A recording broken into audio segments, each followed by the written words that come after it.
আজকের ভিডিওটা এখান থেকে শুরু করলাম।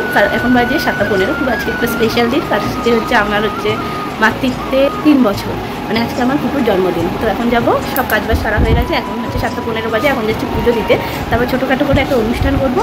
তো চলো সবটাই তোমাদের সাথে শেয়ার করবো। আগে রেডি হয়ে নিই, তারপর দেখাচ্ছি। 7:15 বাজে আর এইগুলো এখন আমি করবো। দেখো আমি রেডি হয়ে গেছি। আমি কুটু সব নতুন ড্রেস পরে চলে গেলাম মায়ের কাছে। আর প্রত্যেকবার কিন্তু মায়ের কাছে আমি ফার্স্ট পুজো দিই, জানি তো, ওর জন্মদিনের দিন। আগের বারও তাই হয়েছে, এইবারও তাই হয়েছে। তো চলো, এখানে দেখো আগে মিষ্টি নিয়ে নিয়েছি, মিষ্টিটা দেখানো হয়নি। আর এখানে নিয়ে নিলাম ফুল। তো বৃহস্পতিবারের ফুল আমাদের ঘরে আনাই আছে, যেহেতু আজকে বৃহস্পতিবারও পড়েছে। তো ঘর থেকেই আনা যেত। আমি আর তাড়াহুড়া করে, মানে দেরি হয়ে যাবে, ও তাড়া দিচ্ছিলো বলে আর ঘর থেকে নেওয়া হয়নি। তো এখান থেকেই কিনে নিলাম। তো শ্যামনগরে যারা থাকো তারা তো কালীবাড়ি অবশ্যই চেনো। তো এখানে হচ্ছে ঢোকার মুখে যে দোকানটা, কালীবাড়ির এই একটা দোকানই দেখলাম খুলেছে।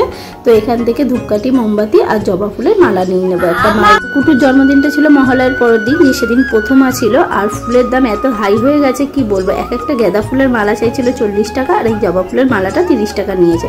তো দেখো কালীবাড়ি আমি ঢুকে গেলাম। দেখো সব প্রত্যেকটা দোকান বন্ধ, এখনো কোনো খোলা হয়নি। আগের বারও মায়ের কাছে কিন্তু আমি ফার্স্ট পুজো দিয়েছিলাম কুটুর নামে। তো এবার ভেবেছিলাম একটু লেট হয়ে গেছিলো, তো আগের বার আরও সকালে এসেছিলাম। তো চলো, এই দেখো মন্দিরে ঢুকছি। মন্দিরের ভেতরেও কিন্তু একটা দোকান খোলা হয়নি। আর আমাদের এই মন্দিরটা তো তোমরা জানোই অনেক জাগ্রত। আর এখানে দেখো পুজো বলে এই যে লোকটা সব পরিষ্কার করছে।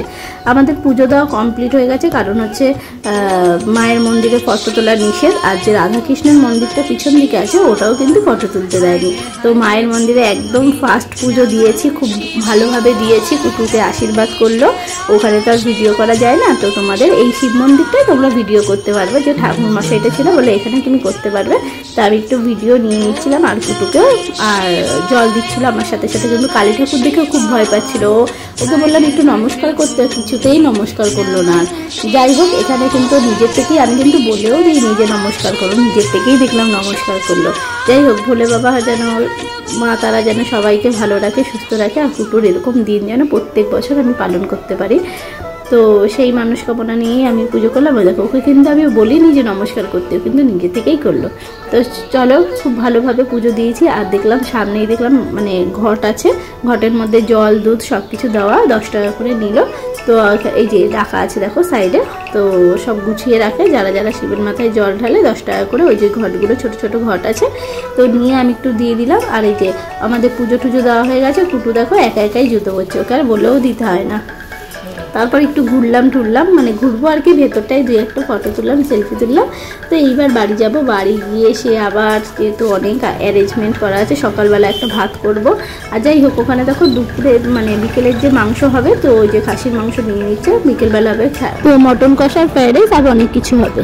এবার চলে এসেছি বাড়িতে, জামা কাপড় ছাড়ছে, আমি এবার রান্নার কাজে ঢুকে যাবো। এর মধ্যে দেখি আমার বৌদিও সকাল সকাল চলে এসছে। আর এখানে কিন্তু আমার ভাত হয়ে গেছে সকালবেলায়। সকালবেলা হচ্ছে টমেটো দিয়ে ডাল করব, আর হচ্ছে আলুর চোখা করবো। আর লুচির ঝামেলা করলাম না, কারণ অনেক দেরি হয়ে যাবে করতে করতে, আর কখন কে আসবে। যাই হোক, এখানে গরম গরম ভাতও বসিয়ে দিয়েছি। আর এইখানে দেখো পায়েসটা করছি। আগে পায়েসটা করে নিচ্ছি, কারণ পায়েসটা গরম গরম ভালো লাগে না, একদম সবার আগে পায়েসটা। আর ভাত কিন্তু আগেই হয়ে গেছে, ভাত শ্বশুর বসিয়ে দিয়েছে, আমরা এসে নামিয়ে দিয়েছি। আর এইখানে ডাল সেদ্ধ করে একটু টমেটো দিয়ে করলাম। আর একটু টক যদি না হয়, আবার একটু তেঁতুলগুলাও দিয়ে দিয়েছি। আর টমেটো যেহেতু টক ডাল করবো, একটু মানে পাতলা করেই করেছি। আর যেহেতু অনেক খাবে, বাচ্চারা আছে, এখন এসে খাবে, আবার দুপুরবেলাও একবারে ডালটা করে নিলাম। তো চলো ডালটা আমি করে নিই। আর এই দেখো, এখানে হচ্ছে আলু সেদ্ধ দিয়েছি, আলু মাখা করব। এখানে আলু মাখার জন্য এই পেঁয়াজটা ভেজে নিচ্ছি। আর আমার হাতের কিন্তু আলু মাখা ফেমাস, খুব ভালো সবাই খায়। আমার দাদার ছেলেমেয়েরা সবাই খুব ভালোবাসে আলুর মাখাটা, আর আমার বড় ভালোবাসে। যাই হোক, এখানে গরম গরম ভাত এখানে সবাইকে দিয়ে দেবো। আর ননদরাও আসছে, এই আলু মাখাটাও করে নিয়েছি। আলু মাখাটা আর একটু পেঁয়াজ লঙ্কা একটু বেশি দিয়ে দিই, যেহেতু বাচ্চা খাবে, এর জন্য শুকনো লঙ্কা ভাজা দিয়ে না হলে তো অসাধারণ লাগে, মানে আলু সেদ্ধ দিয়েই ভাত খাওয়া হয়ে যায়। তো এখন সবার জন্য ভাত বেড়ে নিচ্ছি।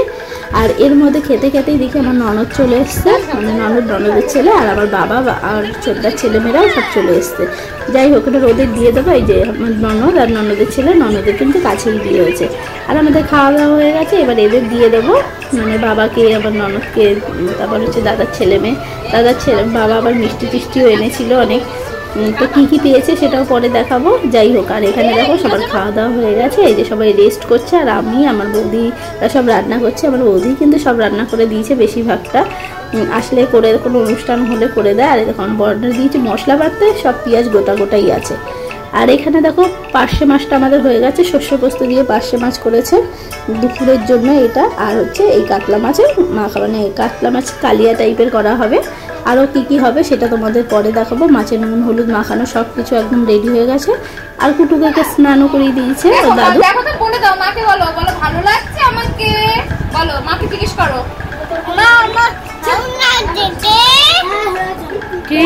কি কই?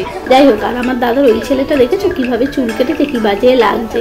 আর এখানে ডেকোরেশন করা হচ্ছে, যেহেতু ফুলের বললাম অনেক দাম, এখন গোটা গোটা ফুল দেওয়া সম্ভব না, এর জন্য ফুল সাজাবো বলে এই যে ফুলগুলো কুচি কুচি করে নিচ্ছে। পরের ভিডিওতে আবার দেখা হবে।